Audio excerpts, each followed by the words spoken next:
Bonjour et bienvenue sur LCI, un événement spécial aujourd'hui. Jean-Luc Mélenchon face à trois patrons, débat rare qui se tient dans le contexte du 12e sommet de l'économie de nos partenaires Challenge. Jean-Luc Mélenchon, je vous en prie, soyez le bienvenu. Je vous accueille sur cette scène du 12e sommet de l'économie. Vous allez prendre place juste ici. Le micro. Bonjour. C'est tout bon pour le micro? En fait, on s'est déjà vu, hein. Oui. Alors Jean-Luc Mélenchon. Voilà, on y est. Ça ira mieux comme ça. Jean-Luc Mélenchon, bienvenue. Bienvenue et merci d'avoir accepté l'invitation. Alors vous le savez, vous avez parfois l'image de l'adversaire même des entreprises. Certains entrepreneurs se demandent peut-être même à quoi ressemblerait la France pour eux si vous accédiez aux plus hautes fonctions de l'État. Quel serait l'impact de votre politique sur leurs activités. Et vous vous en souvenez, j'en doute pas un instant, c'était Geoffroy Roux de Bézieux, le patron du MEDEF en 2022, qui disait qu'il vous pensait prêt à être au pouvoir, à gouverner en cas de victoire. Il disait non, ce ne sera pas le chaos. En revanche, les entreprises n'investiront plus et n'embaucheront plus. Voilà, on est là, 3 ans plus tard. Des entrepreneurs sont face à vous, grandes, petites, moyennes entreprises. C'est l'occasion d'échanger plusieurs thèmes, hein. Taxation des entreprises, le salaire, la durée de travail ou encore les normes. Et c'est Gaëlle Mac qui est directrice déléguée de la rédaction de Challenge, notre partenaire, qui va présenter nos chers patrons. Voilà, donc en face de vous, Jean-Luc Mélenchon, nous avons Michel de Rosen à ma droite. Donc vous êtes le président du conseil d'administration de l'équipementier automobile Forvia. Donc vous êtes un grand groupe, un chiffre d'affaires de 27 milliards d'euros et 150 000 collaborateurs. Je présente ensuite Patricia Vial. Alors vous êtes à la tête au contraire d'une PME, vous êtes directrice générale déléguée de Abel Crabos, qui est une PME qui traite des plumes et duvets dans les Landes. Voilà, donc vous, le chiffre d'affaires, c'est plutôt 55 millions d'euros, 100 collaborateurs. Et j'accueille aussi Thibaut Hiverna, qui est le PDG du leader de l'emballage médical, qui est donc une ETI, ou une entreprise de taille intermédiaire, 300 millions d'euros de chiffre d'affaires et 1600 collaborateurs. Donc l'idée, c'était bien ça, un grand groupe, une entreprise de taille moyenne et une petite entreprise. Alors ces échanges s'inscrivent bien sûr dans un contexte particulier puisqu'il y a le débat budgétaire avec au cœur notamment la taxation des entreprises. Vous avez déposé, on va en reparler, un contre-budget, 183 milliards d'euros ponctionnés sur les patrimoines les plus aisés. On va en reparler, mais on parle aussi de taxes sur les dividendes, d'exonération patronale. Des amendements ont été adoptés comme l'augmentation de l'impôt sur les bénéfices de multinationales. Mais Jean-Luc Mélenchon, pour être très direct, des entreprises hurlent en ce moment en disant on en a assez d'être dans le viseur. Nous, on crée de la richesse, on crée des emplois. Elles sont face à vous. Que leur dites-vous? Bonjour. C'est un bon début. Bon, je vais essayer. Vous savez que mon problème permanent dans la vie politique, c'est la brièveté. Le problème n'est pas ce qu'on va dire, mais ce qu'on n'aura pas le temps de dire. Donc je préfère aller tout de suite au cœur de la proposition que je pose sur la table. La proposition, la voici. J'estime, premièrement, je ne suis pas le seul, nous pensons que nous sommes arrivés à la fin d'un cycle historique, dominé par les États-Unis d'Amérique, qui viennent de siffler la fin de la période de la priorité d'accès au marché mondial, de l'ouverture, de l'abolition des droits de douane, de la baisse des salaires partout. Et nous, en Europe, nous sommes les contemporains d'un véritable effondrement de nos sociétés auquel nous ne comprenons rien. Nous nous débattons dans la confusion politique. Donc cette période-là, la page va se tourner. Soit on maîtrise la page qui se tourne, soit elle se tourne malgré nous. Donc autant savoir ce qu'on veut faire. Et voici ce que j'ai à dire. Nous tirons le trait sur cette période. Nous pensons que le néolibéralisme nous a coûté affreusement cher à la France, parce que nous sommes un État qui s'est toujours construit autour de l'État et d'une organisation centralisée. D'autres pays ont d'autres talents. Nous, on a juste celui-là. Il ne nous a pas desservi dans l'histoire. Nous avons été au premier rang d'un tas de choses. Eh bien maintenant, à l'étape à laquelle nous sommes, nos infrastructures sont détruites amplement, faute de financement public, nos populations sont appauvries, et nous avons subi une indifférence aux questions écologiques et de souveraineté nationale qui a amplifié les dégâts. Voilà le bilan. À partir de là, peu importe la discussion qu'on peut avoir, si qui est responsable de quoi dans cette affaire. C'est ça la situation. Qu'est-ce qu'on fait d'autre? Sur le plan géopolitique, je le laisse de côté. J'en reste à nous, ce qu'on peut faire. Je propose déjà qu'on évite de mélanger les mots. Être adversaire de l'actionnariat, ce n'est pas être adversaire de l'entreprise. Être partisan d'abord de ceux qui travaillent, ce n'est pas détester les autres. Qu'on commence donc par nommer bien les choses. On va voir quand on va arriver dans le détail. Mais j'ai à proposer la chose suivante. Pour la nouvelle étape, essayons d'unir le plan et le marché. Autrement dit, nous ne nous abandonnerons pas au marché. Nous voulons que le pays ait ses propres objectifs et que pour les atteindre, il s'en donne les moyens dont il dispose déjà, je vous rassure, et ceux qu'on prendra en plus. Pour le faire, nous avons une ligne de développement écologique et social. Mais plus fondamentalement, comment allons-nous procéder? Avec les grandes entreprises et avec les petites et les moyennes, la discussion n'est pas la même. Je ne peux pas parler avec vous sans discuter en même temps des relations que la France a avec la Chine. Notre discussion n'aurait pas de sens, on ne va pas discuter de ce que vous produisez, vous n'avez pas besoin de moi pour le savoir. Mais par contre, pour savoir ce que le pays peut faire à propos de la première puissance productive du monde, oui, on a une discussion et sans doute des intérêts communs pour la patrie et pour votre entreprise qui peuvent être communs. Je vous mets de côté et je les regarde plutôt les deux autres parce que vous êtes, ben oui, vous êtes la troupe de choc. Il vous arrive ce qui est arrivé aux paysans. Les gros vous poussent devant et à la fin, c'est vous les victimes de la sauce. Je connais l'histoire. Il y avait 7 millions de paysans dans ce pays, il n'y en a plus que 400 000. Voilà le résultat. Je t'avoue, d'une certaine manière, on a une proposition à vous faire. Et pour que ça fonctionne, on va commencer par la démocratie. Nous allons proposer de modifier les règles de la représentativité patronale. Si vous êtes au MEDEF, ça ne va pas vous faire plaisir, mais si vous n'y êtes pas, ça pourrait vous faire plaisir. Parce que les syndicats des petites et moyennes entreprises, les syndicats patronaux d'une part, et ceux de l'économie sociale et solidaire, sont sous-représentés aujourd'hui. Si nous voulons faire un pacte politique et économique avec vous, nous avons besoin que vous soyez plus puissants dans la relation générale avec tous les organismes. Pour le faire, nous allons vous proposer un certain nombre de choses. Premièrement, les aides seront concentrées sur ceux qui rentrent dans le plan, c'est-à-dire ceux qui acceptent d'entrer dans les objectifs du plan reçoivent la totalité des aides qui aujourd'hui sont disponibles. Il y en a pour les indices de 111 milliards, je sais que vous contestez le chiffre, les autres disent 100, de toute façon ça fait beaucoup d'argent. Il y en a assez pour ce qu'on veut faire. Deuxièmement, des facilités financières. Troisièmement, des marchés prioritaires. D'abord ceux de la puissance publique. Enfin, des méthodes de protectionnisme. Ciblées, évidemment. Il ne peut pas être question de fermer les frontières de la France et de dire plus personne ne rentre. Mais nous pouvons cibler. Et ce que nous aurons ciblé, nous pouvons le discuter.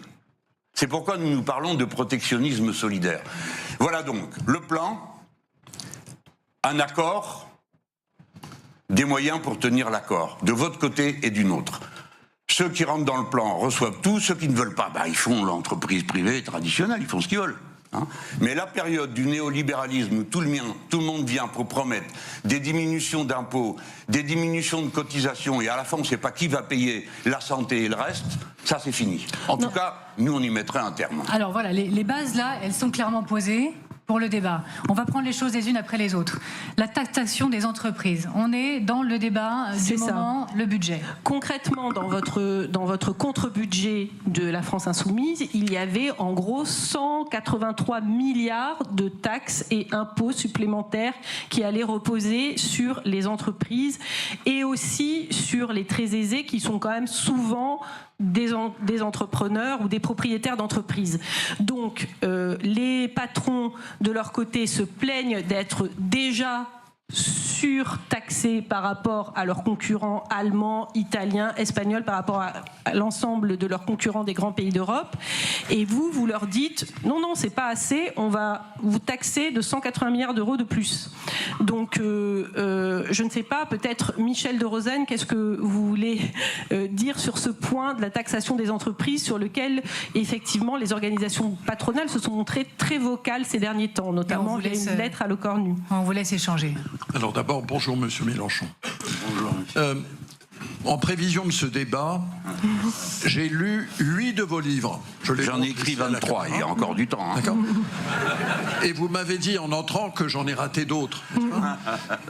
Alors, ce qui m'a frappé, c'est votre talent, votre culture. Et sur le plan économique, vous tenez quelquefois des raisonnements qui m'ont laissé perplexe. Et donc, j'espère que cette rencontre va nous permettre de nous comprendre un peu. D'abord, souvent dans vos écrits, vous présentez les salariés, je simplifie, comme les victimes des entreprises et notamment des grandes entreprises. Je voudrais partager ici avec les auditeurs 2 chiffres très simples. La part des salaires dans la valeur ajoutée en France est passée de 1998 à 2025 de 79,5% à 89,5%. Ce sont des chiffres de l'OFCE, qui n'est pas suspect d'être une officine patronale. Donc, en France, la part des salaires dans la valeur ajoutée a à la fois progressé et elle est plus forte que dans tous les pays importants de l'Europe. Ça, c'est juste une remarque factuelle. J'en viens maintenant à une question. Vous avez donc, j'ai lu votre programme, le programme LFI, et je vois que vous prévoyez d'augmenter considérablement les dépenses publiques et les prélèvements obligatoires. La France est déjà le pays dont le niveau de dépenses publiques et de prélèvements obligatoires est le plus élevé au sein de la communauté européenne comme au sein de l'OCDE.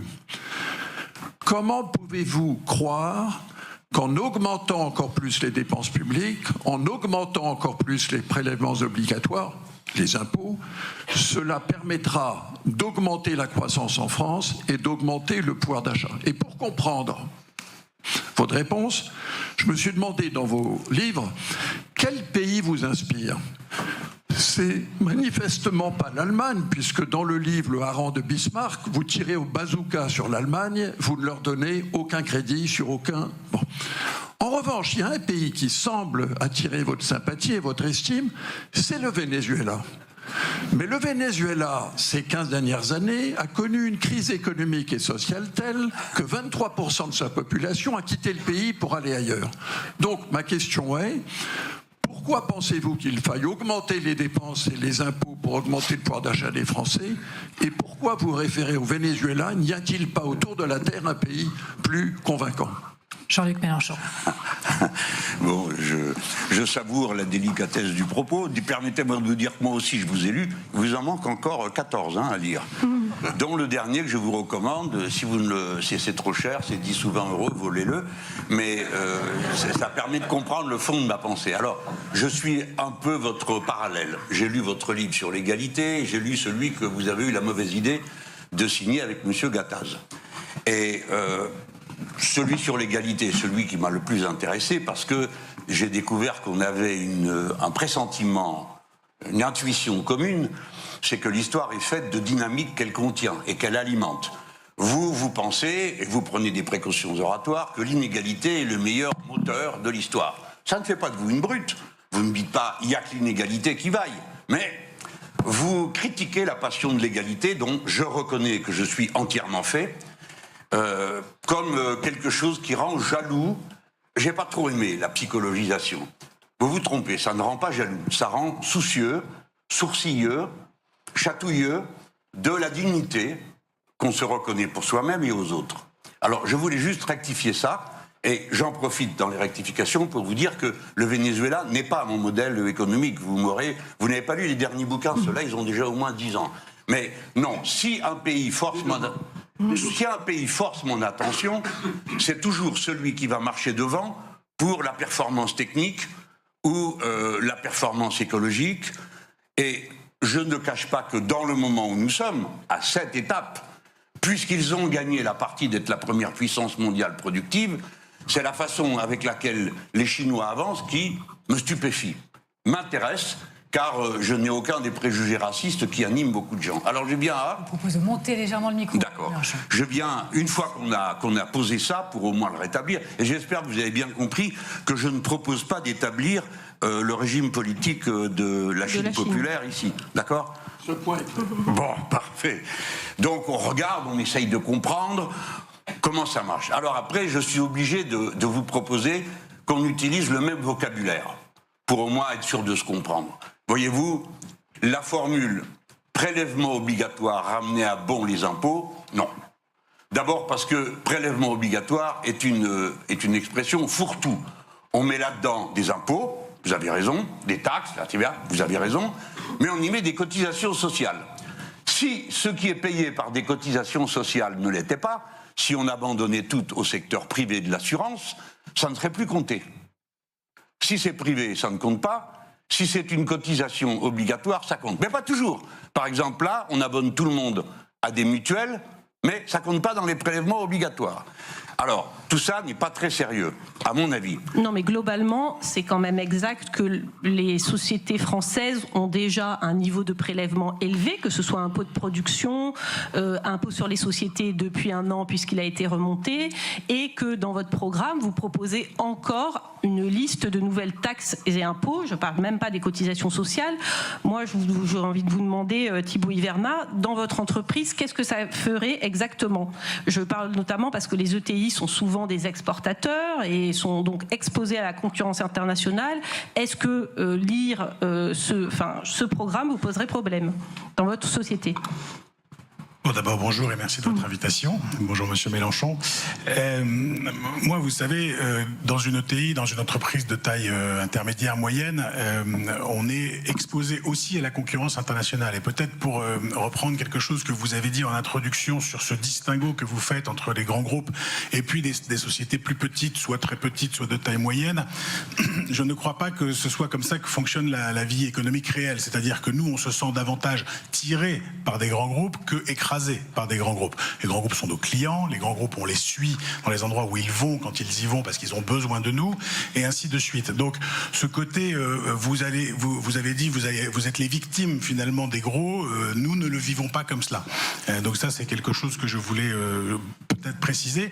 Et sur la partie taxation elle-même, vous savez, à la fin de la journée c'est une affaire de compétitivité. Donc on n'est pas seul au monde, on est exposé nous aussi, les petits, les moyens comme les grands, plus les grands que les petits, c'est vrai, à une concurrence qui est ouverte aujourd'hui, et le protectionnisme et les taxes et les droits de douane, les tarifs trumpiens et autres qui viennent au monde. Vous avez là aussi introduit sur ce sujet, vous dites ça va changer évidemment le monde, oui, mais enfin moi je ne constate pas aujourd'hui, on peut se projeter que ça a changé les flux, enfin ça ne change pas beaucoup l'ouverture du monde tel qu'elle existait dans le monde économique. C'est là où je vais jouer mon rôle de maîtresse des horloges. Il nous faut parler également de fiscalité des riches. Vous voyez très bien où je veux en venir, tous dans le débat parlementaire. Il y a eu cette question dans l'atmosphère. Dans votre contre-budget, au total pas moins de 183 milliards d'euros seraient aussi ponctionnés les patrimoines les plus aisés. Je parle de taxe Zuckman, ISF ou encore héritage. Mais de nombreuses figures du monde de l'entreprise, peut-être ici présentes, ont exprimé ces dernières semaines leur rejet. La mesure est qualifiée de contre-productive. Ils appellent à ne pas casser l'élan entrepreneurial français. Vous avez commencé à répondre, je vous en prie, puis après on va poursuivre l'échange. Oui, mais si vous permettez, parce que peut-être que ça a pris trop de place, je conteste absolument que nous soyons le pays le plus surtaxé, etc. Je vois qu'en 2 secondes, vous reprenez les prélèvements obligatoires comme une vérité établie, vous ne distinguez pas les cotisations des impôts. Pardon, mais même en faisant comme ça, c'est le Danemark qui est devant. Et deuxièmement, je vous redis que le système de la sécurité sociale coûte 5 fois moins cher que n'importe quel système assurantiel. Bien. Il représente le 30% de ces prélèvements obligatoires. Retirez-les de 45, ça vous donne 15. 15 moins 45, 30. Donc nous ne parlons plus du même classement. Supposons que j'accepte à cette tribune, à cet instant, la destruction complète, immédiate et totale de la sécurité sociale au profit des assurances. C'est ça qu'il faudrait payer. Et vous qui êtes des patrons, où vous embauchez des gens de haut niveau technique, on est d'accord ? De haut niveau technique. Vous allez devoir les payer bien, beaucoup plus que vous ne le faites aujourd'hui si vous passez tout au privé. Pourquoi ? Parce que l'assurance sociale coûte bien moins cher que n'importe quel système d'assurance par point ou par capitalisation. J'en veux pour preuve que quand ce point est arrivé dans la discussion à la précédente rectification du système des retraites que proposait M. Macron, quand on est arrivé sur le point des cadres, c'est le MEDEF qui a dit « Oh là, où on va ?» Pas question, parce que nous serions obligés d'augmenter tous les cadres pour les garder. Car il y a compétition pour garder les grands esprits. Il y a aussi des compétitions sur ces qualifications. Premièrement, donc, je continue à le contester. J'ajoute que vous n'avez cessé de faire baisser les impôts. Ils représentent une part moindre aujourd'hui que c'était le cas dans les années 80. J'ai l'âge de m'être souvenu de la période où l'impôt sur les sociétés, c'était 50%. Maintenant, il est à 25%. Et le projet d'impôt mondial, c'est 15%. Vous allez arrêter où et quand d'en demander encore davantage? Alors Jean-Luc Mélenchon, j'ai une question pour ces mais ces vous patrons. étiez sur les cas des impôts que, paraît-il, on va aggraver. Mais j'ai une petite question. Mais je voulais quand même qu'on mette ces choses-là au point. Sinon, on croit qu'il y a une vérité. Pardon. Supposons, pour être agréable à cette heure-ci. Jean-Luc Mélenchon. Oui. Oui. Supposons qu'à cet instant, je vais finir, ne vous inquiétez pas, que juste pour la courtoisie, je vous dise, eh bien, il y a au moins 2 points de vue. Mais pardon de vous dire que si on avait un peu plus de temps, vous tenez pas le choc pour continuer à tenir cette thèse que nous sommes le pays qui coûte le plus cher d'Europe, parce que ce n'est pas vrai. Est-ce que certains d'entre vous ont tenu le discours qu'on a entendu lors des discussions budgétaires? Moi, je pense à quitter le pays si on continue de nous taper sur la tête avec les taxes Zuckman, etc. Est-ce que l'un d'entre vous y a réfléchi un instant? Non, je peux prendre pour ce qui me concerne, ça ne m'a jamais traversé l'esprit. En revanche, est-ce qu'on l'entend de temps en temps? Oui, on l'entend de temps en temps, je ne peux pas vous dire le contraire. Et qu'est-ce que vous répondez, Jean-Luc Mélenchon, à ceux qui ont envie de partir? Qui disent en tout cas qu'ils veulent partir? Peut-être Patricia, Michel. Bonjour Monsieur Mélenchon, merci pour l'invitation. Je fais une parenthèse, sur le territoire français, je pèse, j'ai un chiffre d'affaires de 5 millions et j'ai 27 salariés. Ça a son importance pour ce que je vous expliquerai tout à l'heure. Non, je l'entends pas. Non, sincèrement non. Et donc, pardon, Jean-Luc Mélenchon, à ceux qui disent, moi je veux partir, si on continue avec les affaires de taxes Zuckman et si on me tape encore sur la tête à coups de prélèvements et de charges, etc., vous leur dites quoi? Rien, au revoir. Mais sinon, ce que je peux dire, c'est que je n'y crois pas. Et voyez-vous, je ne suis pas la caricature que vous croyez à l'égard d'un grand patron, ou d'un bon patron, ou d'une bonne patronne. Je pense que, comme Danton, il pense qu'on n'emmène pas sa patrie à la semelle de ses souliers. Et j'ai connu quelques grands producteurs de ce pays qui étaient de parfaits patriotes. Je pense à Serge Dassault, être étrange, il en était un, paix à sa mémoire. Mais en tout cas, lui, payait ses impôts en France et n'a pas imaginé une seule seconde s'en aller. Pourtant, il ne vivait pas de Rafale. Il vivait du Falcon, qui est un des meilleurs avions du monde. Ce que je voulais vous dire, vous avez sorti 183, j'ai pas refait toute la liste.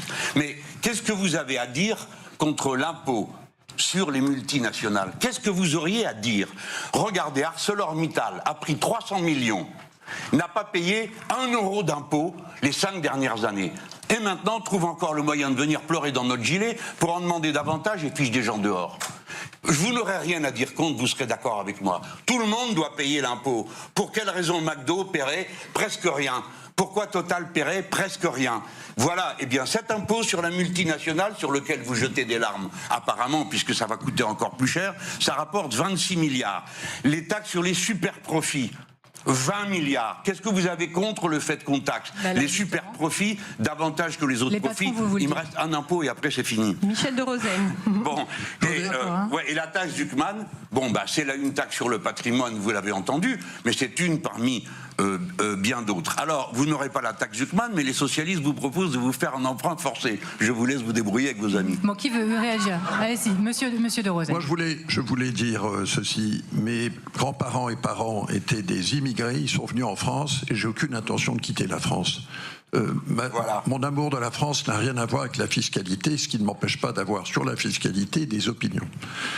Le deuxième commentaire que je veux faire, c'est que je crois que vous avez raison sur le Danemark. Mais pardonnez-moi de considérer que le Danemark n'est pas encore une grande puissance économique. Il le sera peut-être un jour. En revanche, par rapport à nos grands concurrents, là, la France est plus élevée que les autres, à la fois en dépenses publiques et en impôts.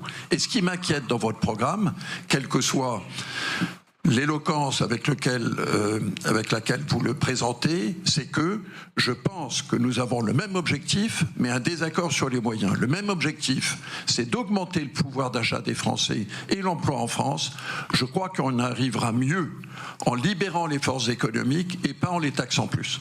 Alors justement, moi, puisqu'on parle de pouvoir d'achat, je voulais parler d'une proposition phare de votre programme, qui est d'augmenter les salaires, et notamment le SMIC, à 1 600 € net, donc ce qui représenterait une augmentation de 12%, voire de l'indexer sur l'inflation. Donc, en gros, en plus de taxes et impôts supplémentaires pour les entreprises, vous leur proposez aussi d'augmenter le coût du travail. Est-ce bien raisonnable ? Non, c'est totalement fou, bien sûr. Donc, pour la 4e fois, nous n'augmentons que ce qui peut être augmenté, c'est-à-dire la part de prélèvements qui sont des impôts. Donc, le SMIC, les cotisations sociales, si vous n'en êtes pas content des cotisations sociales, vous autres les patrons, vous n'avez qu'une chose à faire. Rendez la gestion de la sécurité sociale aux syndicats ouvriers. Vous en mêlerez plus, moi non plus. Mais puisque ça a été mis dans les comptes globaux de l'État, et notamment pour le calcul des déficits, où on compte les déficits de versement de l'État à la sécurité sociale comme un déficit public, c'est quand même le comble. Je voudrais qu'on parle de salaire. Créé par lui-même. Bien, quelle était votre question? On augmente les salaires, est-ce que c'est raisonnable? Voilà, exactement. Bon, écoutez, en France, 53% de la croissance, 53% du PIB, c'est de la consommation intérieure. Plus de la moitié. Quand vous augmentez les salaires, surtout les bas salaires, le SMIC c'est le bas salaire, hein, c'est le salaire minimum, vous augmentez la consommation. Mécaniquement vous l'augmentez. Donc vous remplissez les carnets de commandes. De qui? De madame?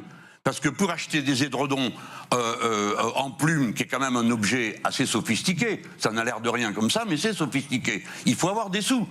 Et quand vous avez un SMIC, vous payez, vous dépensez absolument tout, jusqu'au dernier euro. Et maintenant, en ce moment même, vous dépensez un peu plus que le dernier euro. Voilà. Par conséquent, l'augmentation de salaire produit mécaniquement une augmentation de la consommation qui produit mécaniquement un remplissage du carnet de commandes. Alors bien sûr, pardon, il faut doser la manière avec laquelle on monte en puissance, comme dans n'importe quoi.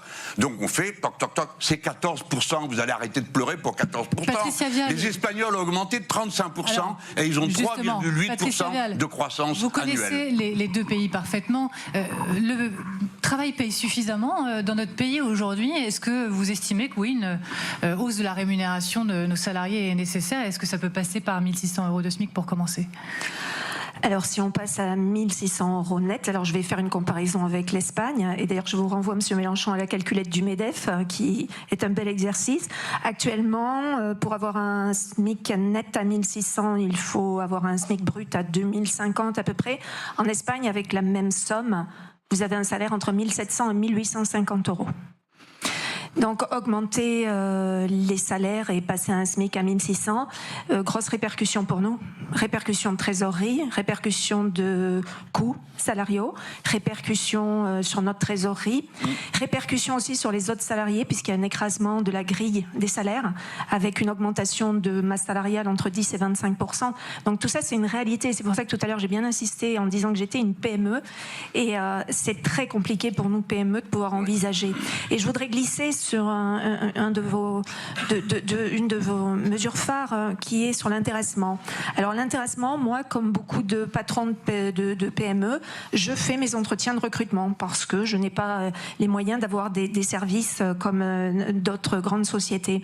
Et quand je fais, à un moment donné, c'est tellement tendu dans le recrutement qu'on est obligé d'avoir des petites choses qui peuvent inciter et à fidéliser nos salariés. Et c'est l'intéressement. Et aujourd'hui, je vous pose la question, monsieur, est-ce que vous voulez favoriser ce partage de la valeur ou est-ce que vous voulez taxer l'intéressement? Parce que je ne sais plus ce que je vais dire à mes jeunes aujourd'hui. Bien sûr, c'est une question combien je gagne, mais surtout, y a-t-il des primes? Je réponds quoi? Jean-Luc Mélenchon. Bon, nous sommes des partisans du salaire direct taxé normalement. Vous prenez l'exemple de l'Espagne, nous pourrions l'étudier dans le détail, mais pour résumer ici, pour ceux qui ne le sauraient pas, puisque je m'aperçois que cet aspect du problème est moins souvent devant dans l'actualité que l'excès d'impôts. Mais aujourd'hui, c'est l'État qui paye 40% des payes des smicards. Parce que salaire brut, salaire net, salaire brut, c'est du salaire. Eh bien aujourd'hui, c'est l'État qui le paye jusqu'à 2 fois à peu près le SMIC. Donc faut tenir compte, c'est pas vous madame que je m'adresse directement, vous n'y êtes pour rien. Vous voulez dire mais c'est pour mentionner. De charges, c'est ça? Je veux dire que d'abord, c'est pas des charges, mais des cotisations. Vous devez appeler les choses par leur nom. C'est une cotisation obligatoire. Ce qui est une charge, c'est l'assurance que vous êtes obligé de prendre pour vos enfants, pour votre appartement ou pour votre voiture. Via les allègements de cotisations, oui, c'est ça que je voulais dire. Il faut appeler les choses par leur nom, comme ça on se comprend mieux. On arrive à discuter plus suavement. J'en reviens à la taille de l'entreprise. Bien sûr qu'il y a une perturbation. Je ne vais pas vous dire augmenter de 14% n'a aucune conséquence. Mais il faut bien prendre le problème par un bout. Car si on le prend par l'autre, qui consiste à dire « Ah non, non, non, on ne touche pas au salaire, il ne faut pas que ça bouge ». Tandis que la vie va nécessairement augmenter, parce que tout à l'heure, vous m'avez dit « Je ne sais pas ce que ça va donner Trump », je vais vous le dire, une crise mondiale. Ayez juste 1 ou 2 ans de patience et vous la verrez. Si on continue à dire il faut comprimer les salaires, il faut comprimer les cotisations sociales, alors que nous sommes déjà victimes de plusieurs épidémies de masse, hein, eh bien, on connaît le résultat. C'est que tout ça va nous coûter encore plus cher à la fin. Si vous permettez, vous pénalisez quand même les industries. Je suis obligé de représenter cette partie-là de notre discussion, à laquelle je suis certain que vous êtes, par votre propre vie et celle de vos familles, sensibles. Oui, mais vous pénalisez quand même record en Europe, ça vous l'avez pas. Pardon. Patricia Vial et Thibault Hivernal. Oui, vous pénalisez quand même les PME où il y a où on a une majorité de gens sur des emplois non qualifiés. Allez-y Thibault Hivernat. Je voudrais entendre votre voix sur le sujet. Moyenne entreprise. Juste un instant sur les emplois non qualifiés et qualifiés et ainsi de suite. Donc, beaucoup de réalité européenne. Non mais attendez, d'abord personnellement je ne crois pas à l'emploi non qualifié, mais je comprends ce que vous voulez dire. C'est-à-dire des employés sans diplôme, parce qu'au bout d'un moment, vos employés, vous vous battez pour les garder. Non, on a un savoir-faire, mais ils ne sont pas qualifiés. Ah ben, savoir-faire et qualification, c'est voisin. Une qualification reste, un savoir-faire se dilue. Vous me rendez triste, madame, j'ai inventé la valorisation des acquis de l'expérience qui donne le diplôme. Donc le CAP. Une seconde. Est-ce que vous me permettez de vous dire que, à part vous prendre des sous, c'est pas moi qui vais les prendre, hein, augmenter les salaires, il y a d'autres choses dans le plan que vous pouvez voir. Par exemple, le taux d'escompte à 0%, ça vous intéresse ? Ou vous prenez pas parce que non, mais là on est sur le SMIC. Alors, on va revenir.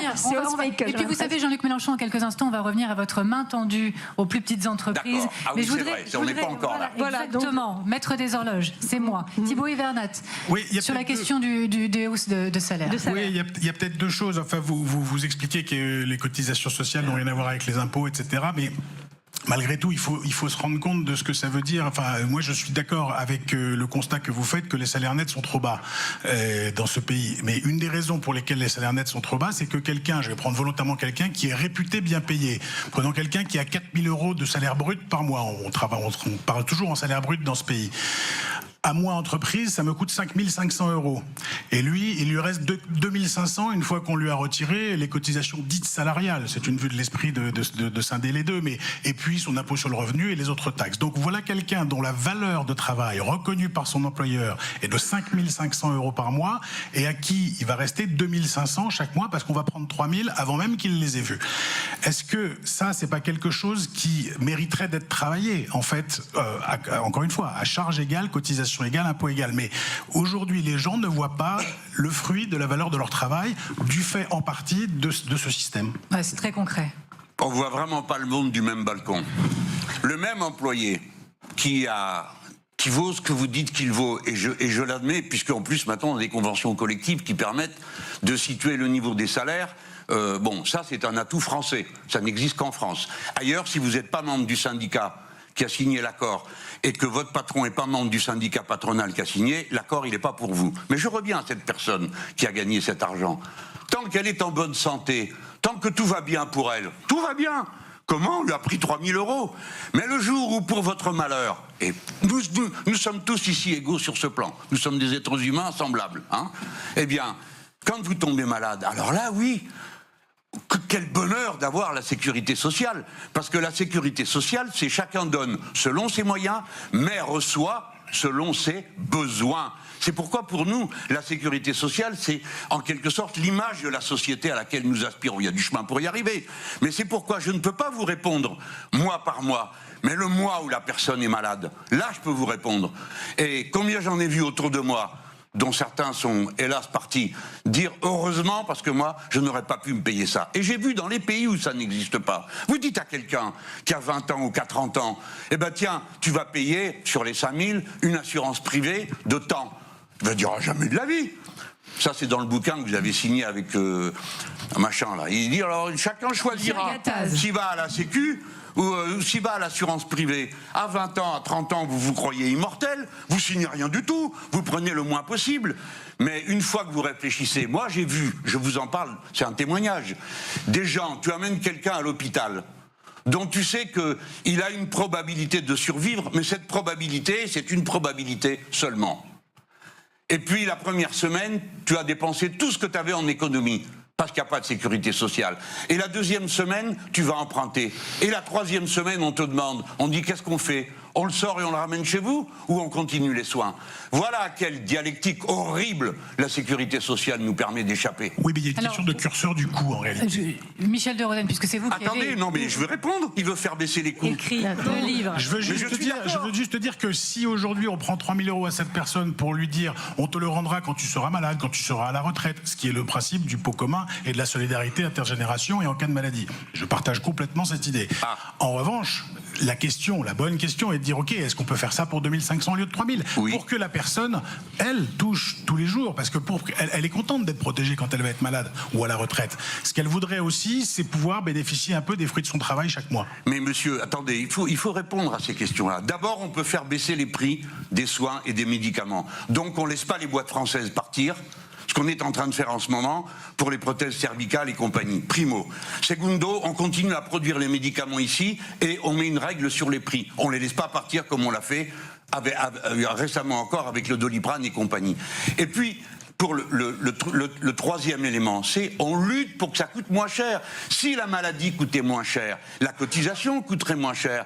Combattez l'épidémie d'obésité. C'est une épidémie, c'est une maladie. C'est pas parce que les gens mangent trop, c'est qu'ils mangent mal. Combattons le diabète. Ça coûte 8 milliards par an. Vous voyez les économies qu'on peut faire. Mais pour ça, il faut de la poigne. Il faut une direction politique qui dit on va atteindre tel objectif. Michel de Rodin, on va faire diminuer les maladies. Vous répondre parce qu'il est l'homme qui a écrit le livre avec Pierre Gattaz que vous avez cité il y a quelques instants. Monsieur Mélenchon, sur le même sujet, il se trouve que j'ai vécu 15 ans aux États-Unis et je vais vous rejoindre. J'ai vu un système de santé qui ne marche pas. Il n'y a pas de sécurité sociale aux États-Unis. C'est un anti-modèle. En revanche, je voudrais maintenant vous livrer 2 cas concrets. En France, nous payons un opérateur de main-d'œuvre directe. Il nous coûte 52 000 €. Son salaire brut, après déduction des charges dites patronales, est de 35 000 € et après déduction des charges salariales, il lui reste 28 000 € dans la poche. D'accord ? En Allemagne, pour le même job, nous payons 56 000 €. Son salaire brut est de 46 000 €, son salaire net est de 37 000. Donc 37 000 en Allemagne contre 28 000 en France. Il y a donc un écart de 9 000 dont la plus grande partie s'explique par la différence de charge. L'Allemagne, malgré votre chef-d'œuvre sur le hareng de Bismarck, n'est pas un pays atroce où les gens sont piétinés, etc. Comment faire, à votre avis, pour rapprocher le pouvoir d'achat de l'ouvrier français du pouvoir d'achat de l'ouvrier allemand? Je vous laisse répondre, mais je préviens qu'après, nous allons parler du temps de travail. C'est ça. Bon, alors d'abord, merci de dire que leur système ne marche pas aux États-Unis d'Amérique, parce que comme on passe notre temps, la plupart du temps, à pleurnicher sur nous-mêmes, on oublie de regarder chez les autres et de voir ce qu'ils ont inventé et qui ne marche pas. Donc je le redis, quels sont les moyens qu'on a que ça coûte moins cher, la cotisation sociale? C'est de faire moins de malades et moins de coûts médicaux. Primo, ça nécessite une politique publique fondée sur la prévention. Regardez, là on vient d'avoir un débat budgétaire que j'ai trouvé pour ma part consternant, pas pour les mêmes raisons que la plupart des gens. On parle de 40 milliards d'économies, dit l'un, 20 milliards, dit le socialiste, 100 milliards, dit le RN. Pas un ne dit, si nous diminuons le diabète, on aura moins de dépenses de santé. Si nous diminuons l'obésité, on aura. Si on diminue la mort au travail, cette année, c'est un record. 765 personnes mortes au travail. Je ne connais pas une personne qui s'en réjouirait ou qui dirait c'est pas de ma faute. Tout le monde doit se sentir coupable d'une situation pareille. Voilà comment on fait. On réduit ce qui coûte. Et attendez, j'ai pas fini. La production. Je préviens juste, physiquement, que nous apprenons. Oui, mais est-ce que l'Allemand a la même protection sociale que le Français? C'est pas ce qu'ils m'ont dit quand on en a parlé avec les camarades des syndicats allemands. Elle est équivalente et je vous apporterai les faits précis. Oui, ok. Mais moi, je suis prêt à discuter de tout ce qu'on veut, il n'y a pas de problème. Je suis pas en train de vous dire tout ce qu'on fait est génial et tout ce qu'on propose est indépassable. On peut tout perfectionner. Mais on pourrait, par exemple, perfectionner les exploits techniques de nos entreprises. Pourquoi sommes-nous moins robotisés que les autres? Nous sommes le 11e pays du monde. On passe après tout le monde, les grandes puissances. On ne peut pas robotiser. Si vous améliorez la production, si vous faites avancer la productivité du travail, vous pouvez mieux payer. Et si d'un côté vous faites des économies et de l'autre vous augmentez la productivité par des moyens humains, le moyen humain, c'est de mettre des machines à la place de l'effort humain. Si vous faites ça, eh ben vous réduisez la différence. Mais c'est pas ça qu'on a fait. Pendant 40 ans, on a fait le contraire. Jean-Luc Mélenchon. Vous voulez que je vous parle de l'investissement en France? Alors, vous y êtes pour rien parce que vous êtes sur des fronts extérieurs. Mais l'investissement en France, il s'est écroulé à proportion du fait que les dividendes ont augmenté. Et ça, vous ne pourrez pas le contester si je vous mets les chiffres sous les yeux. Jean-Luc Mélenchon de gagner plus, mais en travaillant moins. Je caricature un peu, mais je pose les bases. Dans votre programme, en parallèle de la hausse de salaire, vous parlez de retour aux 35 heures réelles, d'ouverture des discussions sur les 32 heures. Il y a aussi généralisé une 6e semaine de congés payés pour tous les salariés. Je ne veux pas me mettre à votre place, mais j'imagine que la question des patrons, c'est comment rester compétitif dans ces conditions. Allez-y. Alors bon, je vais pas, comme ça fait quand même 20 ans que ça dure cette histoire, et même un siècle. La grande cause pour la gauche, c'est la diminution du temps de travail. Depuis le début, dans la journée, la bataille pour les 8 heures, c'est le petit triangle que j'ai là, la bataille pour le mois, la semaine de 35, de 40, etc. Et puis dans la vie avec la retraite. C'est la bataille, L majuscule, G majuscule, de la gauche. Je rappelle que vous souhaitez la retraite à 60 ans de nouveau avec 40 annuités. Oui, c'est le bagne avec moi. Hein. Non, mais je rappelle juste le terme. Oui, mais moi je suis content, c'est pour que tout le monde le sache. Voilà. Voilà, s'il y a des gens qui ont moins de 60 ans, ça les intéresse. Non, je vous les dis autres, ça ils sont parce tirés d'affaire. Mais bon, beaucoup de discussions tournant autour du financement du modèle social disent qu'il faut augmenter la quantité de travail. Oui. Donc, Mais alors, la question que vous devez voir, alors j'ai dû essayer de renouveler l'argumentaire, parce qu'à la force, ça finit par me fatiguer. Mais ce que tout le monde a observé, d'abord, on a fait les 35 heures, et au moment où elles ont été mises en place, c'est-à-dire où il a fallu, dans des tas d'entreprises, à l'issue de discussions qui des fois étaient assez homériques, passer à 35 heures. Ce fut les 2 années où on a créé le plus d'emplois en France de tout le XXe siècle. Et puis, après a recommencé la traditionnelle lutte pour la répartition de la richesse produite, qui est au fond la lutte pour savoir combien de temps de travail gratuit il y a dans une entreprise ou pas. Et à ce moment-là, on a commencé à dégrader. Voici que la 36e heure a commencé à baisser de prix, et puis encore de prix, et puis encore. Elle a été revue, je crois, plus de 10 fois. Et maintenant, M. Macron a mis le coup de grâce terminal. On était à 20% d'augmentation de la 36e heure. S'il y a un accord d'entreprise, vous voyez, l'accord d'entreprise, pardon, je ne veux faire offenser personne, mais disons que le rapport de force est moyen à l'échelle de l'entreprise. Michel, eh bien, non mais si, monsieur, parce que moi tous les tests, je les ai toujours refusés où on disait d'un commun accord entre l'employeur et l'employé. Non, l'employé à la fin il finit par être d'accord avec l'employeur. Je termine sur... Vous me dites que non, je vous réponds que oui. Non, je vous dis que c'est pas l'expérience que j'ai. Donc, si vous voulez, ça fait, je pense, et c'est heureux que dans beaucoup d'entreprises, dont la mienne et beaucoup d'entreprises, on a dépassé depuis longtemps, et c'est heureux parce que plus personne n'irait travailler, moi le premier, on a dépassé cette espèce de rapport conflictuel, confrontationnel entre les salariés et le patron. Et quand il y a des problèmes, on s'assoit, on réfléchit, on les résout ensemble. C'est comme ça qu'on avance. Mais je vous en félicite. Cependant, il reste que le processus de l'accumulation nécessite quand même du travail gratuit. Mais je mets cette question de côté pour rester sur ce que vous avez dit. Si on diminue le temps de travail, je vais vous dire, j'ai rien besoin de faire. Avant, il fallait faire plein de choses. Pourquoi ? Parce qu'il y a un phénomène nouveau qui est en train de se produire. C'est la dénatalité. Et la dénatalité, vous allez maintenant devoir y faire face. Pourquoi ? Parce que la génération qui a 15 ans, elle sera au boulot en 2035. Et si en 2035, vous n'entendez pas que les gens veulent travailler différemment, dans d'autres conditions, moins longtemps et avec une plus grande ouverture, alors vous n'aurez pas les gens. La preuve, aujourd'hui même, il y a tous les ans 2 millions de personnes qui démissionnent de leur emploi. Pas pour partir aux pâquerettes, mais qui retrouvent en moins de 6 mois un autre emploi. Alors, parce qu'ils veulent en changer. Je pense que vous avez envie d'échanger, à mon avis, avec Michel de Rosen, puisqu'il a écrit le fameux livre avec Pierre Gattaz que vous citiez tout à l'heure. Gagner plus, c'est maintenant. C'est pour le taquiner seulement. Et on va vers les 40 heures, si il est on meilleur vous suit, auteur tout seul. Michel de Rosen. Voilà, vous préconisez plutôt de réaugmenter la quantité de travail et de passer aux 40 heures. Revenir aux 40 heures. On va essayer il y a les faits et puis il y a les opinions. Si on s'arrête un instant sur les faits, vous l'avez évoqué, il y a la durée du travail dans la journée, il y a la durée du travail dans le mois, il y a la durée du travail dans l'année, et puis il y a la durée du travail dans la vie. Oui. Si on regarde ces différents indicateurs, et ce n'est pas mon opinion ou celle de Pétaouchnok, c'est l'opinion d'économistes internationaux comme ceux de l'OCDE, etc., dont le métier est de faire des comparaisons internationales. Ils nous disent tous, après avoir regardé ces chiffres de près, qu'en France, on travaille moins que dans la plupart des autres pays européens.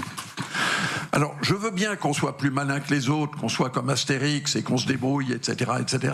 Et c'est vrai que les Français sont des malins. Mais je crois néanmoins que si nous voulons créer plus de richesses en France, plus de pouvoir d'achat et plus d'emplois, nous n'y arriverons pas si nous travaillons moins que les autres. Je crois que nous devons travailler autant, on va dire, que la moyenne des Européens. Voilà. Alors, eh bien, j'en suis d'accord, et ça tombe bien, on travaille mieux et plus longtemps. Nous travaillons plus longtemps que les Allemands. Nous travaillons plus longtemps, et là, je m'adresse au grand patron d'une grosse boîte qui a beaucoup de technique et de science. Écoutez, franchement, vous voulez qu'on travaille autant que qui? Que les Bulgares, les Roumains, c'est eux les records du travail. La moyenne européenne. Eh bien, faisons-le. Moi, je vous dis, c'est déjà fait. Et nous travaillons plus que les autres. Pourquoi? Parce que la productivité du travail en France, de ces grands instituts dont vous venez de nous parler à l'instant, est rapportée à la population totale. Ce qui est absurde, car on ne peut rapporter le temps que nous passons tous au travail qu'à la population active réelle. C'est-à-dire qu'on ne va pas compter les chômeurs, pourtant on les compte, on ne va pas compter les jeunes qui sont en études, pourtant on les compte. Quand on rétablit les comptes sur la base du temps de travail passé réellement au travail par une population active réelle, nous travaillons davantage que les autres. C'est la raison pour laquelle, avant que je ne sais quel grand génie ait inventé l'idée d'aller mettre 800 000 apprentis d'un seul coup dans l'industrie et dans l'activité économique française, eh bien la productivité d'un travailleur français était 20% supérieure à celle d'un Anglais, même supérieure d'un Allemand. Jusqu'à ce qu'on se rende compte qu'en mettant des gens qui par définition ne peuvent pas produire autant qu'un ouvrier qualifié ou qu'une ouvrière qualifiée, eh bien on effondre la productivité. Donc vous voyez, les statistiques, il faut toujours regarder clairement ce qu'elles décrivent réellement. Et il y a des pays où on rapporte à la population totale, mais pas en France. Voilà, leur film, et c'est passionnant, c'est bon signe. C'est bon signe. Il faut qu'on parle des petites entreprises. Il faut qu'on parle un peu plus précisément Patricia Vial. Mais vous leur tendez la main ces dernières semaines, Jean-Luc Mélenchon, aux petites entreprises. Oui. Je reprends mes petites notes. Vous leur dites que l'intérêt des petites entreprises est de s'allier avec les insoumis. Vous dites que la lutte contre le travail détaché, c'est vous. Vous proposez au petit patronat, qui s'opposerait au MEDEF, une forme de compromis politique. C'est quoi ce compromis politique très concrètement? Voilà, les entrepreneurs sont face à vous. Quel compromis, par exemple, politique vous aimeriez proposer à Madame Vial? Patricia Vial. Bah, vous aussi. Vous, là-bas, on va s'entendre parce que vous n'aurez pas le choix. Mais ben non. Ça veut pas dire moi, j'ai le choix, j'ai de la chance. Il y a un moment où, si vous voulez, la discussion n'est plus la même. C'est pour ça que je dis qu'il faut distinguer. Alors, le compromis. Bon, alors, j'en viens à l'accord politique. D'abord, c'est un raisonnement de stratégie politique. Je sais trop ce qui se passe quand il y a un gouvernement de gauche. Je parle de gauche, hein, pas un gouvernement semblable à de la gauche. Un gouvernement de gauche. Eh bien, on a sur le dos une série de puissances à l'intérieur. Ça, c'est notre démocratie, ça regarde que nous. Et puis, il y a aussi un certain nombre de pays qui se mêlent de la partie et exigent ceci, commandent cela. C'est à peu près les plus puissants qui décident toujours pour les autres. Et il arrive qu'ils veuillent donner des leçons aux Français sur comment il faut faire. Donc, nous réfléchissons avec le patronat qui est présent sur le marché mondial. C'est une discussion, parce qu'il y a des points d'accord, des points de désaccord, et on sait que c'est un pacte particulier.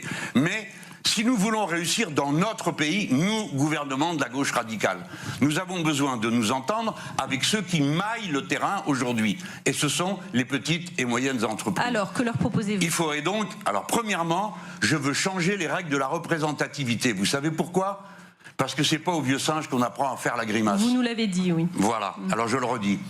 Pourquoi ? Pour que la petite et moyenne entreprise et les entreprises de l'économie sociale et solidaire, c'est quand même 19% des gens qui bossent dans ce pays, elles puissent avoir un poids plus grand pour obtenir ce qu'il y a à obtenir et signer des accords qui seront nécessairement plus convergents quand on va dire, par exemple, que sur tel ou tel sujet, on va mettre une barrière protectionniste. Mais il me parce semble qu'on ne les mettra pas sur tout. que vous voulez refondre l'impôt sur les sociétés, non, par taille d'entreprise. Alors c'est pas le plus simple, hein, parce que non, mais parce que ça discute pendant des heures autour de moi pour savoir quel va être le critère. Les uns disent c'est sur la valeur ajoutée, les autres disent c'est sur le nombre de gens embauchés, etc.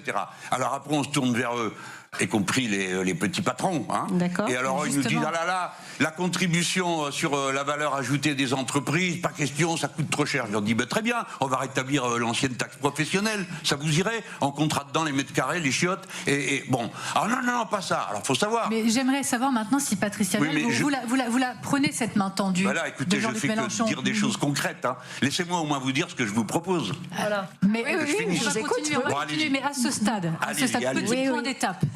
Est-ce que vous acceptez en l'état cette main tendue ? Alors, cette main tendue, elle est alléchante, c'est certain, mais après, il faut revenir à la réalité. C'est une réalité qui nous coûte cher, parce qu'avec les seuils, et vous l'avez dit, aujourd'hui rien n'est fixé comme critère. Vous mettez quand même les critères qui sont envisagés, écologiques, sociaux, voilà, sont pour nous charge de travail administratif supplémentaire avec du reporting. Comme je vous l'ai dit tout à l'heure, dans les PME, on n'a pas la chance d'avoir des gros staffs qui travaillent là-dessus. Donc, c'est nous, chefs d'entreprise, après notre journée de travail, qui nous attelons à ça. Donc, c'est très compliqué, ça complexifie le travail des RH, ça complexifie les secteurs fiscaux, ça complexifie tout ce domaine-là. Mais avant de penser à l'ISF, parce que je vais vous dire, Monsieur Mélenchon, un chef d'entreprise, quand il arrive le matin dans sa PME, c'est pas la fiscalité à laquelle il pense, c'est se dire tous mes salariés sont là, aujourd'hui je vais pouvoir produire, je vais être compétitif, je vais pouvoir payer des salaires à la fin du mois. Et par rapport aux 35 heures dont vous avez parlé tout à l'heure, et permettez-moi d'y rebondir, dans ma PME, j'ai le double effet qui se coule parce que je suis en 3-8. Donc j'ai à la fois la réduction à 35 heures, ou enfin pas la réduction, mais le temps fixe à 35 heures, et j'ai aussi la pénibilité de nuit à 32 heures. Donc si vous voulez penser aux PME, on fait quoi là ? Où est-ce que je vais trouver le temps de travail nécessaire pour continuer ? J'arrête de produire ? Je fais quoi ? Parce que le recrutement... Si vous voulez arrêter de produire, c'est pas moi qui vais vous obliger, il n'y a pas de travail forcé avec moi. Je pense que c'est pas très adéquat avec votre programme, que j'arrête de produire. Les hypothèses burlesques, elles n'existent pas. Eh ben voilà, donc je vous pose la question, quelle est la solution ? Donc on discute.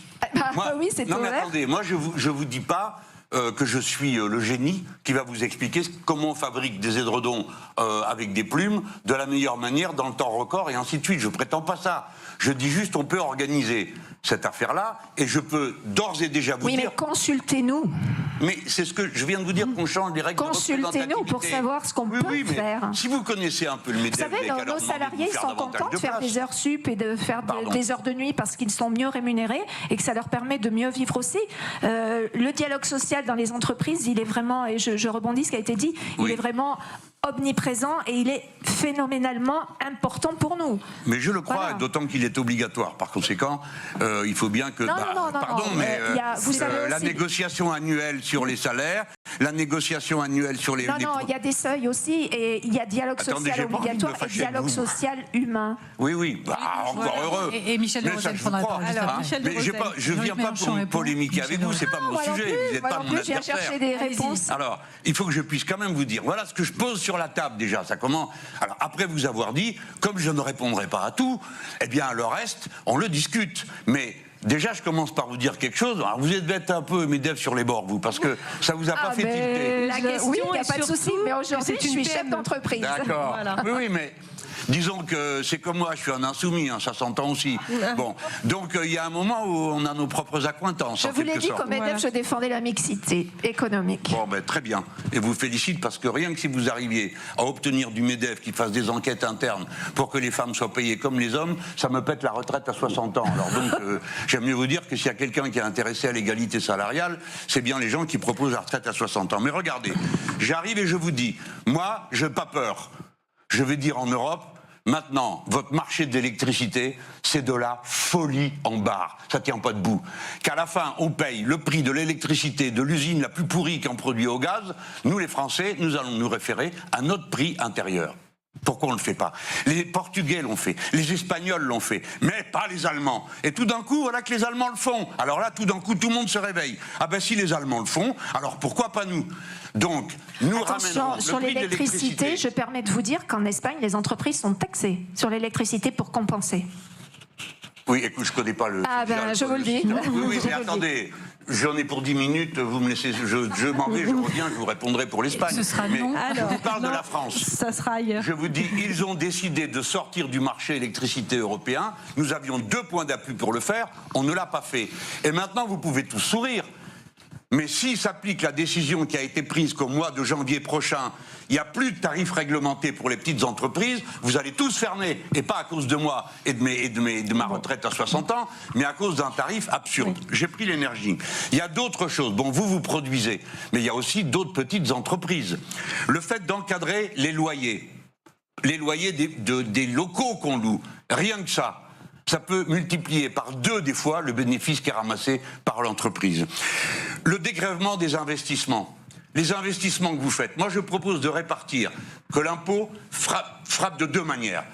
La partie des bénéfices qui va sur les dividendes d'une manière et la partie qui va sur l'investissement d'une autre manière. C'était la règle de 1986 à je ne sais plus quand. C'était une bonne règle. Pourquoi? Parce que ce pays n'investit pas assez. Et comme il paraît qu'il faut cajoler tout le monde pour que les choses se fassent, voilà une des choses que je propose. Michel de Rosen est en train de prendre des notes. Allez-y. Michel de Rosen, on poursuit l'échange comme ça. Michel de Rosen, après l'allongement de la durée d'emprunt. Bon, alors non. Vous ne pouvez pas emprunter sur une même longueur que lui, qui est super boss, il arrive dans la banque, il obtient ce qu'il veut. Vous, non. La progressivité de l'impôt sur la société. Le taux d'escompte à 0. La baisse, est-ce que vous avez noté dans mon programme, qui est horrible comme vous le savez, que toute personne qui gagne jusqu'à 4 000 €, tout le monde gagne en impôt individuel par rapport au système actuel. Donc c'est quand même pas trop mal. Vous êtes des petits patrons, ne me dites pas que vous vous payez à ruisseau d'or. Hein, vous payez, puis des fois vous tirez la langue. Alors, et il y a des fois, il n'y a rien du tout. Jean-Luc Mélenchon, Michel de Rosen, s'il vous plaît. Voilà, vous prenez des notes depuis tout à l'heure. La réponse des grandes entreprises. Attends une seconde. Parlez-moi du travail détaché pendant que vous y êtes. Allez-y, Michel de Rosen.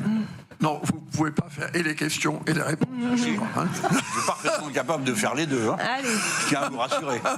Michel de Rosen aussi. Je suis d'accord avec vous sur un point et en désaccord avec vous sur le point suivant. Le point sur lequel je suis d'accord, c'est que le coût de l'énergie en Europe aujourd'hui est un problème majeur. Pour les moyennes entreprises, les petites et les grandes. Nous payons aujourd'hui l'électricité à peu près 3 fois plus cher qu'aux États-Unis et qu'en Chine. C'est un problème majeur. Sur ce point, nous sommes d'accord. Le point sur lequel nous ne sommes pas d'accord, c'est que pas aujourd'hui. Aujourd'hui, vous êtes plein de charme, de gentillesse, etc., etc. Il vous arrive d'être différent. Et nous ne vivons pas ensemble, mon cher. Je ne sais pas à quoi vous vous référez. Demandez, il y a des gens qui me connaissent comme quelqu'un de charmant. Faut pas trop m'embêter, c'est tout. J'ai du caractère, disons. Je me réfère à ce que j'ai lu. Ah, voilà. Des livres. Dans mon livre. Vos livres. Oui. Vos livres. Alors. Et dans les livres, vous opposez volontiers les petites et moyennes entreprises aux grosses entreprises. Vous avez tendance à présenter les grosses entreprises comme des gros plats de soupe qui en bouffent toujours trop et en reçoivent toujours trop. Ce que je veux affirmer ici, devant vous, c'est que pour nous, nos 450 fournisseurs français et nos 4600 fournisseurs européens ne sont pas des adversaires, ils sont des partenaires. Pas parce qu'on est des gens bien, parce qu'on a besoin d'eux et qu'ils ont besoin de nous. Nous travaillons, comme dit l'autre, comme une meute. Et ça marche assez bien. Très bien, tant mieux. Voilà. Mais moi, ça ne me dérange pas. Je n'oppose pas. Je dis simplement que j'ai pas le même rapport de force avec vous si je suis le responsable politique qu'avec madame. Est-ce que vous admettez cette idée? Vous êtes un producteur international, vous aussi, parce que la taille de votre entreprise ne saurait faire oublier que vous êtes une petite multinationale, mais une multinationale. Bien sûr.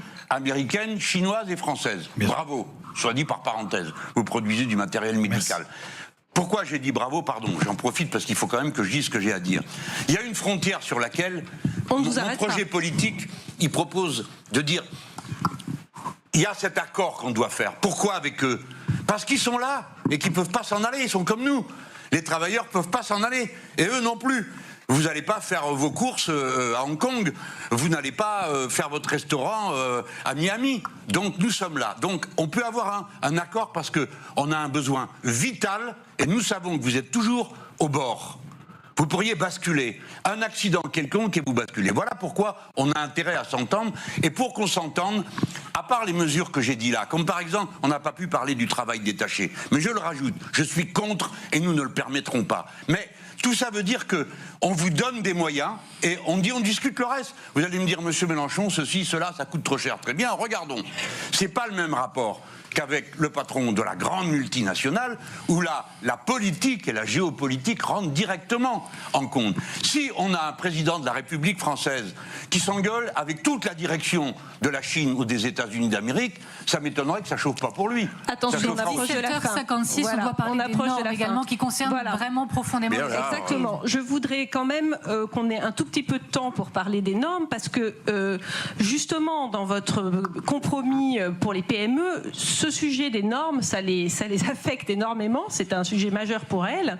Or, on a l'impression, à lire votre programme, que les restrictions sur les licenciements, notamment, les quotas de contrats précaires, l'encadrement de la sous-traitance, durcir certaines normes écologiques, et également les sujets sur la conditionnalité des aides. Donc tout ça, on a l'impression que ça va créer quand même un certain nombre de paperasseries et que ça va rigidifier un peu les rapports entre les entreprises et l'administration. Donc, oui, pourquoi pas, chargeons le baudet.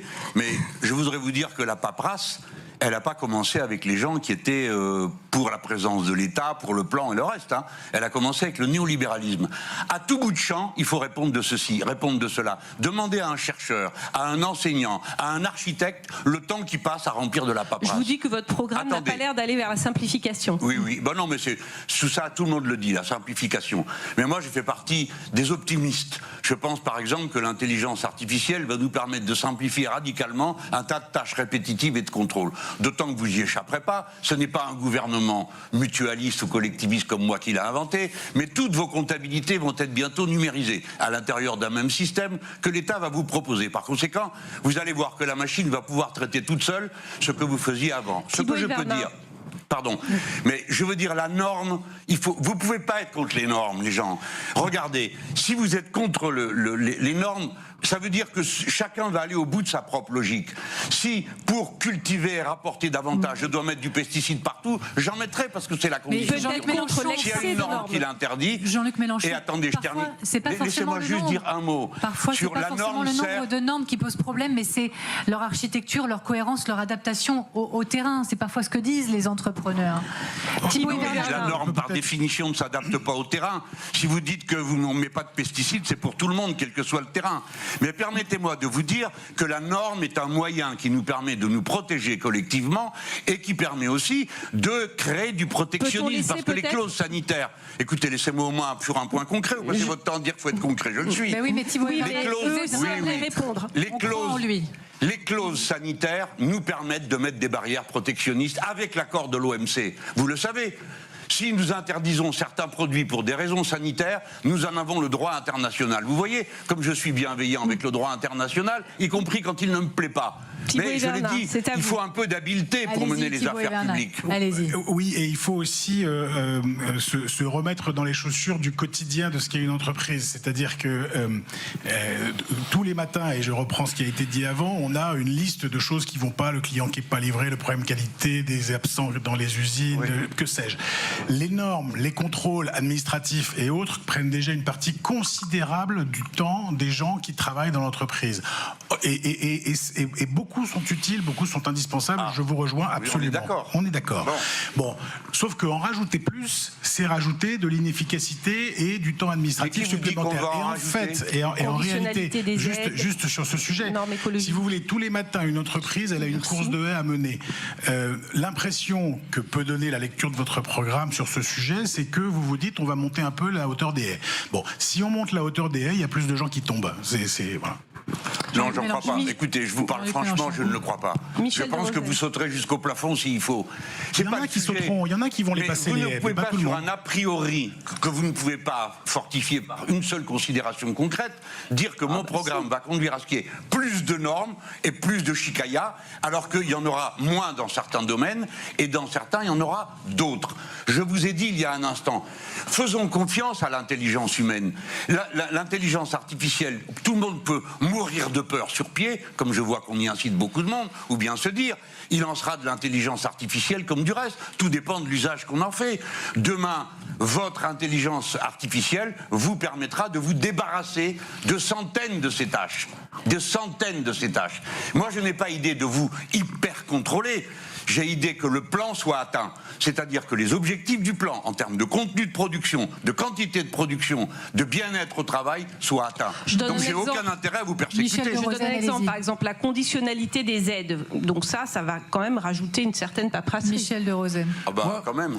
Je ne sais pas ce que vous ferez si vous êtes président de la République en 2027. Déjà que je commence par être candidat, c'est encore pas acquis. C'est peut-être le moment. Il y a des rumeurs sur ce sujet, et des soupçons. Mais ce que je sais en revanche, c'est qu'aujourd'hui l'Europe est le continent dans lequel la quantité de normes et de règles est la plus élevée qui soit. Ceci est incontesté, et en Europe et ailleurs. Je vous donne raison, je suis d'accord. C'est particulièrement vrai dans le secteur dans lequel je travaille, qui est le secteur de l'automobile. La règle qui a fixé l'interdiction de vendre des voitures neuves thermiques en 2035 a été décidée par Bruxelles et Strasbourg sans aucune étude d'impact. C'est une folie qui a permis aux Chinois d'augmenter considérablement leur compétitivité et leur vente de voitures en Europe. Et il n'y a pas c'est que vous êtes moins bon. Ah non, alors puisque vous aimez parler du temps de travail, est-ce que vous connaissez la formule chinoise 996 ? Ça veut dire commencer à travailler à 9h du matin, terminer à 9h du soir et travailler 6 jours par semaine. Mettez au pouvoir le Parti communiste chinois en France si c'est ça qui vous plaît. C'est pas ma position personnelle. Non. Donc on va faire autrement. Non. Je réagis à votre propos quand vous dites c'est parce qu'on est moins bon. C'est une blagounette, j'ai compris. Marseillaise, n'est-ce pas ? Mais je dis, si nous voulons, et vous le voulez, créer du pouvoir d'achat et des emplois en France et en Europe, il faut qu'il y ait moins de règles, moins de normes, moins de contraintes. Et je terminerai par un chiffre, puisque je représente ici les grandes entreprises, qu'on soupçonne quelquefois de ne pas payer d'impôts suffisamment en France. Les 100 plus grandes entreprises françaises représentent, j'ai les chiffres ici, 12% de l'emploi privé, 15% du produit intérieur brut, mais 20% des impôts payés en France. Je tenais à le dire pour éviter... Mais moi, je félicite ceux qui payent leurs impôts. Je proteste contre ceux qui n'en payent pas, c'est pas pareil. Oui, mais n'oublions pas ceux qui les payent, oui, qui mais sont très de bien. loin les plus nombreux. C'est quand même le minimum. On paye tous des impôts ici. Ils payent leurs impôts, bravo, il faudra en plus les féliciter d'être des citoyens normaux.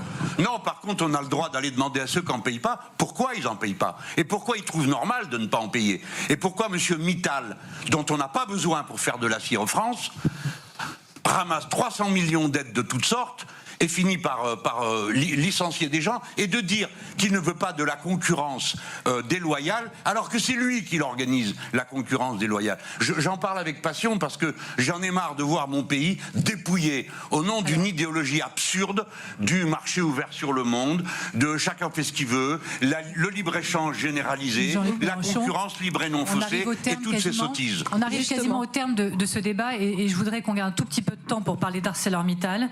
Vous proposez les insoumis de nationaliser les activités d'ArcelorMittal. Effectivement, c'est certainement en cours.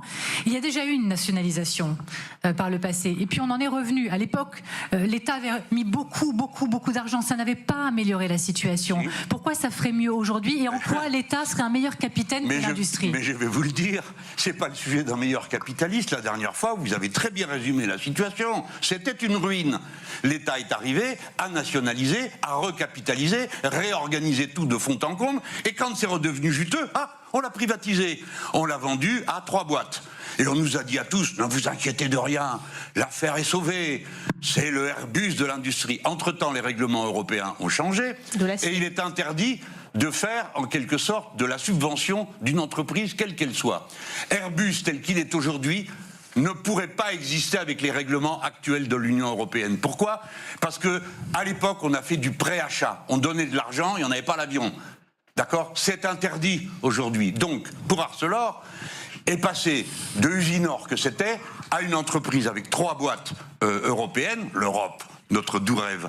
Et puis, ça allait faire des merveilles. La merveille s'est terminée comme ça. On a tout vendu à monsieur Mittal, qui est notre concurrent numéro 1 dans le monde. Nous, les Français, qui étions la première puissance sidérurgique au moment de la nationalisation, la 3e avant. Nous en sommes maintenant à pleurer au pied d'un type qui prend 300 millions et s'en va sans dire merci. Non, ça, c'est pas possible. En revanche, pour nous, c'est l'heure de dire merci. Merci Jean-Luc Mélenchon d'avoir été notre invité. Merci Gaël Mac, merci à nos chefs d'entreprise, merci Michel de Rosen, Thibault Hivernat et Patricia Vial d'avoir accepté ce débat. C'était passionnant, je vous en remercie. Merci de nous avoir suivis sur LCI. Merci à notre partenaire Challenge pour ce 12e sommet de l'économie. Merci. Je ne sais pas si vous êtes convaincus mutuellement.